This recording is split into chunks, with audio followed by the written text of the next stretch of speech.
Hello and welcome to another interesting episode of the Reflection series where we share stories that recharge and rejuvenate us. And today we have with us Chris McDonald. Chris has been practicing Rajayoga meditation for the past 42 years. He has a degree in aquaculture and has worked with animals in aquariums and zoo throughout his life. He enjoys bushwalking, socializing, photography, and golf, among many other things.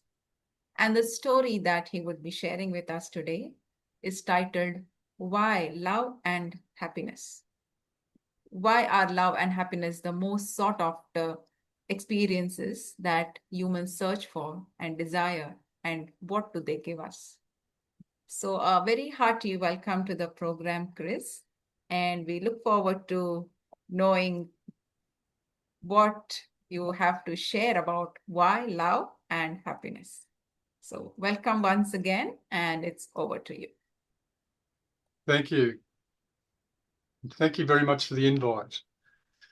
I thought of this title because I've actually had some quite amazing experiences during my life doing meditation, and I thought it was quite appropriate to let you know about these experiences I've had because it really reflects on what the title is.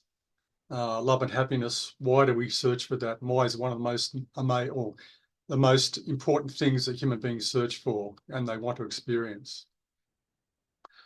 So first of all, I'll give you my experience that I had during meditation that really zooms in on the title that I talked about. So some years ago, I was meditating in the evening, which I usually do, and I might have been, I guess I was a bit tired and I started to doze off a little bit. Now, I can't even recall whether I did doze off or I just became sort of unaware of the surroundings and my body and all sorts of things. All I saw was a light that was in front of me.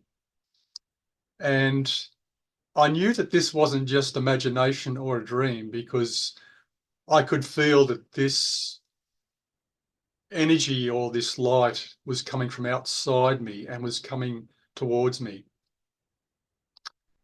Now, this light wasn't just light, it was just incredibly deep, pure love. But it wasn't just something that we feel in this physical world. It was like it was a super reality. The feeling that I had was like the feelings that we have in this physical world, it was like they're just a mirror image or a shadow of what actually you can experience. And that love was coming into me and through me to my whole being. And it was all encompassing. And people have had these sort of experience in the past, and it's very, very hard to explain the experience unless you actually have it yourself. It's so profound that I will never forget it my whole life. And from that experience, I understood what real love was. It's all encompassing, and it doesn't actually have any sort of negativity to it. It's just pure goodness, pure love. And because it went through my whole being, when I finished that experience, it actually made me quite happy. And so really love and happiness go hand in hand. So it's just an amazing experience. It is very hard to explain, but it is very life-changing. I read once, going back to the happiness I experienced afterwards, some years ago, I think I saw it on the title of a Reader's Digest, and the title was Happiness is the Best Medicine.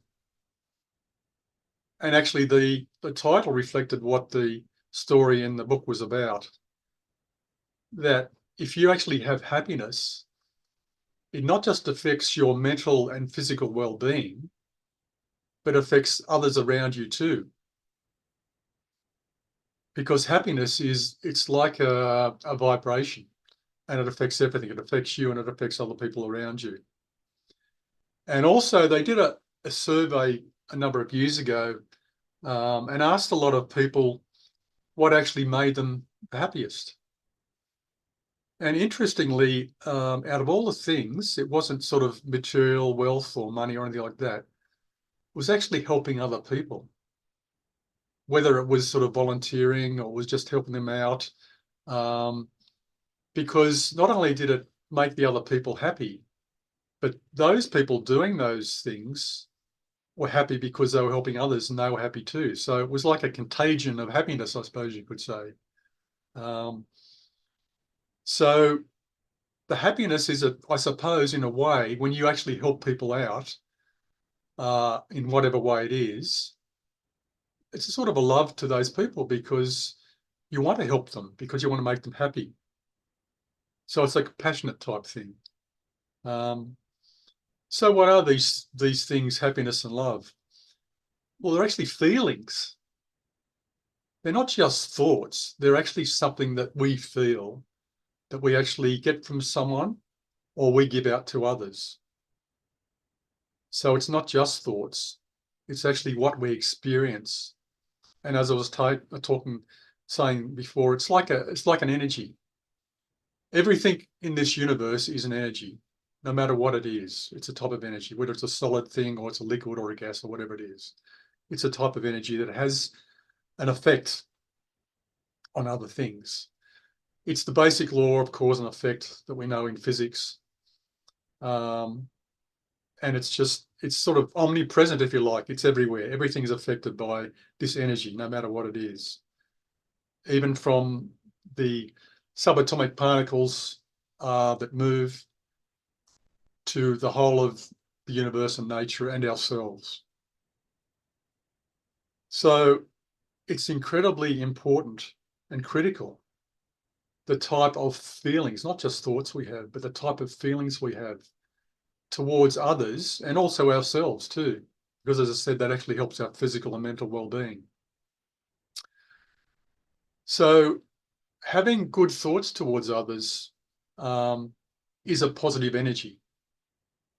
It's no good if we get upset by someone, if someone says something or does something to us.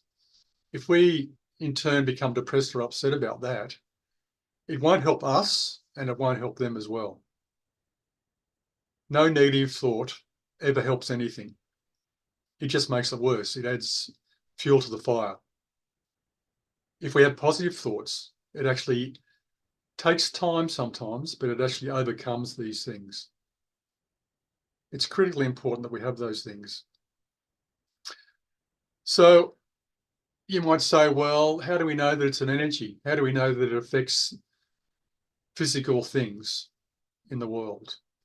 Well, there's quite a few examples that are out there. And I'll give some of my personal experiences too. But the first one is that some of you may know there was a few years ago a Japanese researcher, Masura Imoto was his name.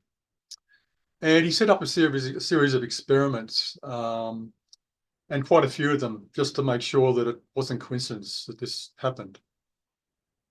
So he had quite a few people sit down, and he had some water in an area where it was quite cold and the actual water was starting to turn into ice crystals. At the time this was occurring, he had a certain number of individuals think incredible, compassionate, loveful thoughts towards the water that was turning into water crystals.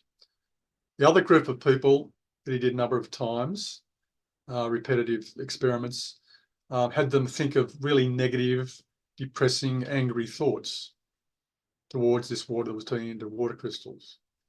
Quite interestingly, the water crystals that had the negative thoughts directed towards them turned out to be very haphazard, not very pattern-like images, and they were just crazy, like sort of crystals going everywhere. Those that had the compassionate, positive thoughts towards the water that was turning into crystals came out like beautiful snowdrops, snow crystals and so forth. and they were beautiful patterns, very uniform, very beautiful, nothing like the ones with the negative thoughts. And he did this, as I said, this experiment quite a few times to replicate it, to make sure it wasn't coincidence. Every single time, that's what occurred. So it's interesting that he showed that our thoughts and feelings affected matter. So I was quite amazed with that experiment that he did, because it was a definite experiment that showed something, and it wasn't coincidence because he replicated it many times. Now, I've had some very interesting experiences by putting these things into action, and these thoughts into actions and feelings into actions. One of them was, I was sitting on my balcony once, and I was just in a sort of nice, peaceful, meditative state, and I saw this yellow robin singing in the bushes near me. And I was just looking at it, and I was looking at the amazing sort of the way that this bird could sort of sing, and the colours and all that sort of thing. I was just amazed by it, and just sending up those really amazing feelings of, wow, that's an amazing animal, send up love and compassion and vibrations. Now, this bird was in the bush, but it came up to the balcony and landed on the actual side of the balcony next to me, and continued singing. So I continued my positive thoughts towards that bird, because why wouldn't you? It was quite an amazing experience right next to me. And then it hopped onto my knee and continued singing. I'm quite sure if I had anger or any negative thoughts towards that bird, I don't think that would have happened, because birds work on a very instinctive way of behaving and understanding the world around them. And I'm pretty sure animals, and I've worked with animals all my life, that they can actually feel any sort of negativity or vibrational thoughts or feelings towards them. And obviously, around the world, we can see many animals, or most animals in the wild, are quite scared or terrified of human beings because of what we do to them or to their environment. So that was a quite interesting experience. Another one I had was with another bird, funny enough. And one day I arrived home and I heard this bird in the house somewhere. I couldn't find it initially, but then I realised it was in the garage.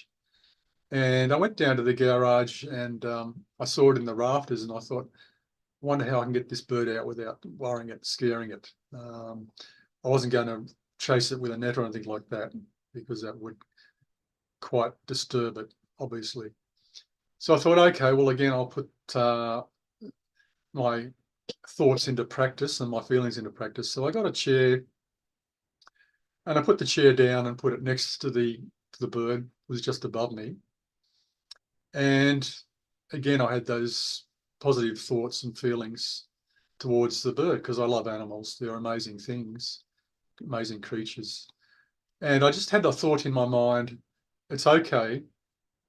I'm going to get you out of this garage, and I'm going to take care of it. You'll be fine. Because I could hear its parents outside calling, and it was calling to its parents. So I put my hand up. So this is a wild bird, remember. It's not just a pet or anything like that. I put my hand up to the bird, and I looked at it, had those thoughts, and it hopped on my hand. So I got down off the chair and walked out to the entrance to the garage. And I looked at it once more, and I had the thought, well, your parents are over there. It's okay now, you can go to them. So the bird looked at me once more and flew off to its parents. So again, if I had negative thoughts, I'm sure that wouldn't have happened, because they're quite instinctive animals. They know these things about what's around them and so forth. Even human beings have actually, they can have, or they've lost this sort of intuition, because they've actually done other experiments where they've had people, and you might have experienced this yourself if you're maybe bushwalking or something, you think something's looking at you, and perhaps it is some sort of animal or something. But they set up these experiments where they had people look at individuals, look at their back, and sometimes they didn't. They had no one there. But they replicated this, and statistically, it came out that people ticked the box where they thought something or someone was looking at them, and more often than not, they were correct rather than not. So they felt something or someone looking at them. So that feeling is within human beings as well.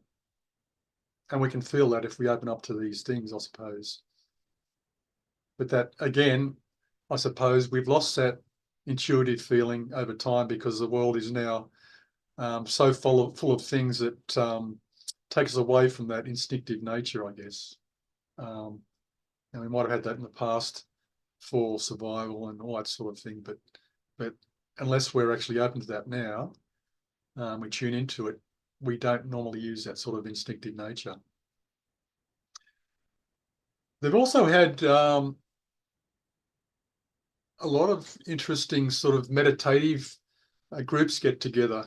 There was one, I think it was in a stadium. Can't remember which country it was in, but they had, I think it was quite a few thousand people in this one town, and they sat them down and meditated for about an hour or so with positive vibrations out in the community. Now, this has been done in a few locations actually over time, not just the one. And interestingly, in each of those situations and circumstances, the town or the city's crime rate went right down. And so it wasn't just once, and it wasn't just a coincidence, because it's been done a number of times. So those feelings that those people had to create that positive atmosphere actually affected everyone out there because it reduced the crime rate. You might say maybe all the criminals were in the stadium, but no, that wasn't the case. So that's another instance that, you know, they've done these experiments and it's had an effect on the material world and people. We have the group I'm with that does meditation with the headquarters in India. Actually, they started a type of yogic farming. That's what they call it anyway. And so what they did is they actually set up a lot of different farm plots with different fruit and vegetables, all the same soil, same organic fertilizer, same amount of water, same amount of sunlight. The only difference was that one of the plots that they had that grew the vegetables in much greater abundance and much larger, they had concentrated their positive meditative thoughts and feelings on those plots. The plots that were exactly the same, but didn't experience their good feelings and meditative vibrations towards those, were just normal vegetables, normal size, normal crop numbers. But as I said, the ones that they meditate on with the positive thoughts just increase the crop yields much, much more.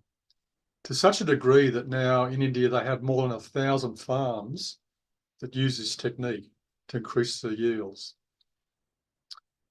So it has a positive effect, not just on human beings, our feelings, our positive feelings, but it's a positive thing on the economy, on the environment, and again, on those food yields.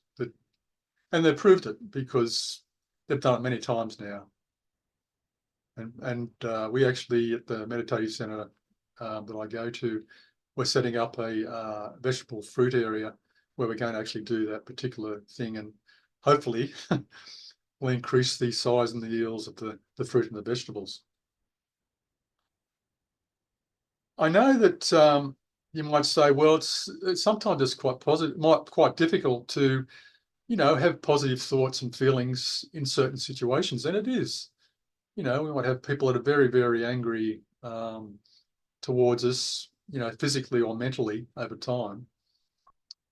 But I know that if you, like anything, if you practice, whether it's in sport or educating yourself, the more you do it, the easier it becomes in any situation, and the more tolerant you become towards others out there that may have these, or normally have a negative impact on us because of their thoughts, feelings, or actions. So I do remember recently I was listening to an ABC podcast where this woman was a carer, and one of the people she was caring for once, it's quite an interesting story. Um, this woman that she was caring for came from a background where she was very high up in the business, and she was used to ordering people around, and actually not in a nice way, quite a negative way. And anyway, this carer, at one stage, the woman asked her, "I'd like you to sing for me and play music," because she was a musician and she sang. And she sort of ordered her, "Go and sit in that room and sing and play your music to me." Not in a nice way, just, go and do it. And then she said, "Oh, you're too noisy. Go to the other room and do that." But this continued quite a bit, the way she was ordering her around in a negative way. And so the carer said eventually, "Well, listen, I can't put up with this sort of behavior from you. It's just negative. It's causing a negative effect on me," and so forth. So the one said, "Well, we'll just go, go." And she said, "Well, I'm not going to go now because I'll stay to the end of the day until my shift is over and take care of you." And anyway, it turned out that the woman she was caring for was in a bed and there was a spare bed next to her. So they were both lying in the bed. And so the carers started talking to her about very, important things in life that matter, that actually help others and so forth, because she's a carer. And it sort of opened up this other woman quite a bit. And it turns out that she had a very difficult upbringing and so forth, and that's why she was the way she was.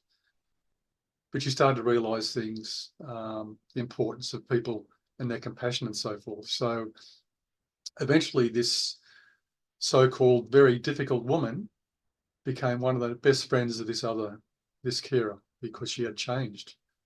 It took time, but it did actually happen, and it occurred just because of the continual care and love that this person was giving the other individual that initially was so negative and bossy and so forth. So you've heard this before, but there's a statement that has been said in the past that you can't change the world unless you change yourself. There's been so many, at the moment in the world, it's so it can be quite depressing for people because of what's going on in the world in politics and all the wars and so forth.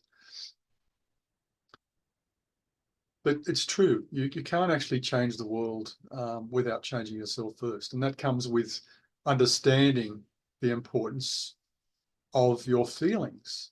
That's where it starts, not just thoughts and feelings. And that negative feelings and things lead to outcomes and effects.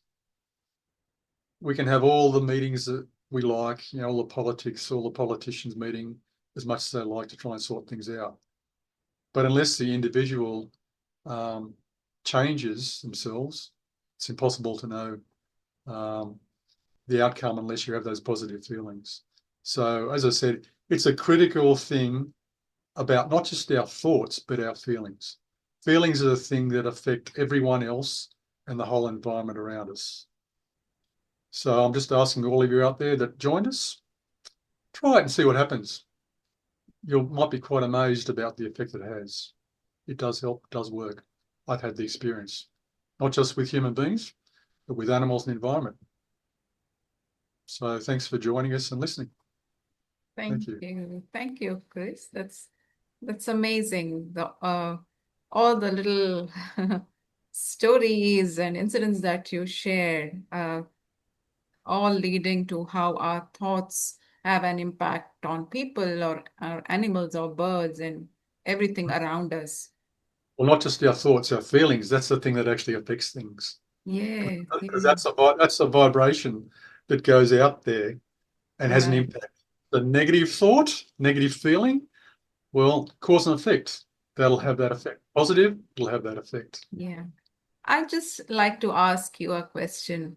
Uh, as you said, animals or birds are quite instinctive and they can feel what humans are feeling. Uh, we've seen some people who may have some kind of a fear of certain animals in particular sometimes. Is there a way in which they can get rid of that fear? Uh, because they may not be having those fearful feelings by choice. It somehow is there. They Yes. may want to go near the animal, but because of that feeling, they go away. And maybe the animal also feels something different, and you know, the dog may come and bite instead of playing. So, what do you think can be done there? Is there a way out, do you think? Oh, most definitely there's a way out. Um, see, as I said, and we're talking about animals work on instincts more than anything else. They can feel much more than we can. And they've done a lot of research to verify that sort of thing.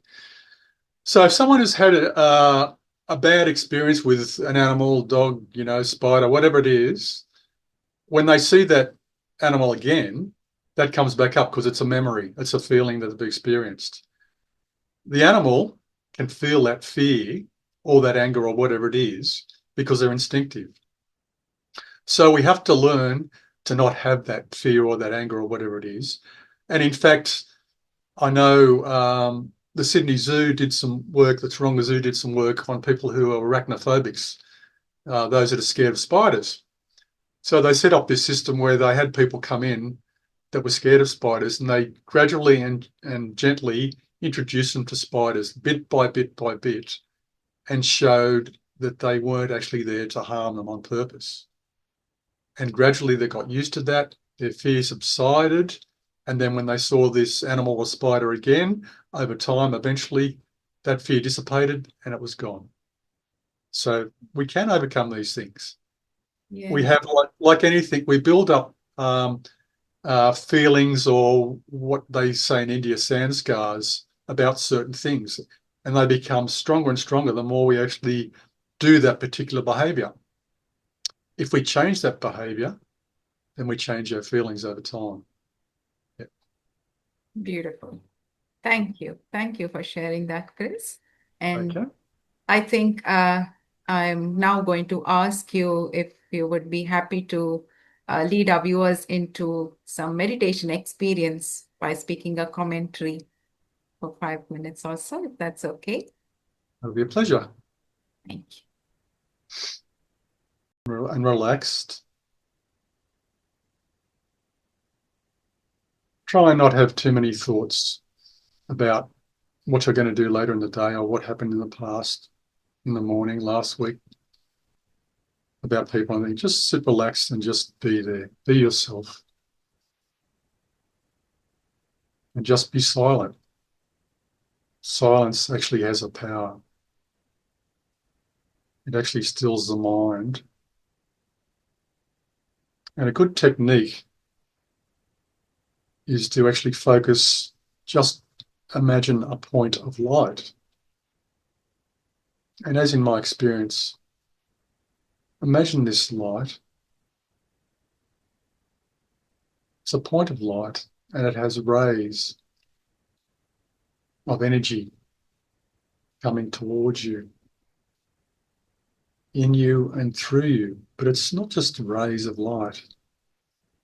It's full of love and compassion and peace. And that is relaxing your whole being.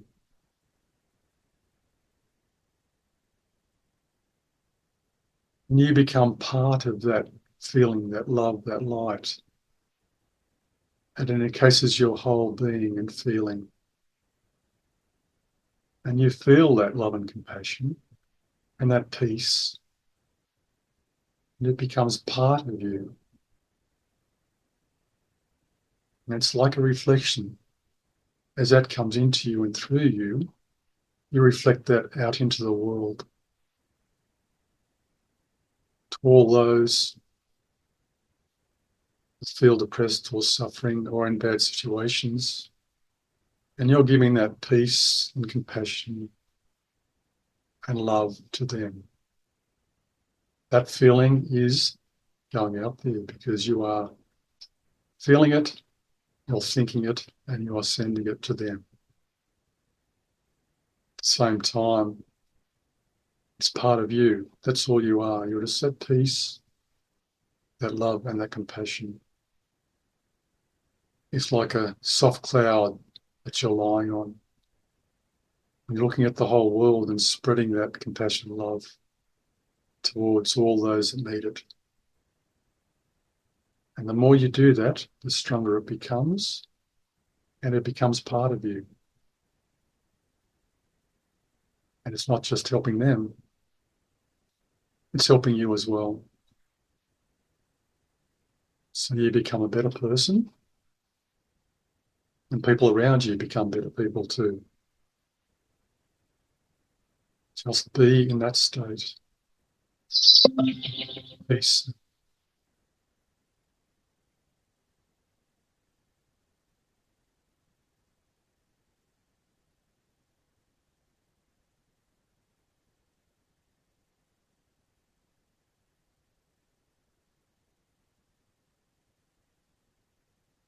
So thank you for giving our viewers a meditation experience.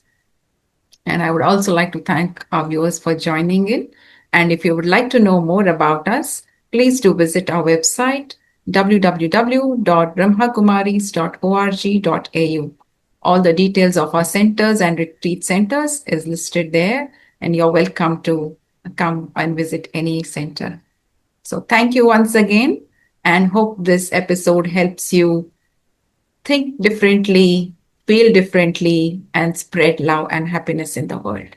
So thank you once again. Take care. Om Shanti.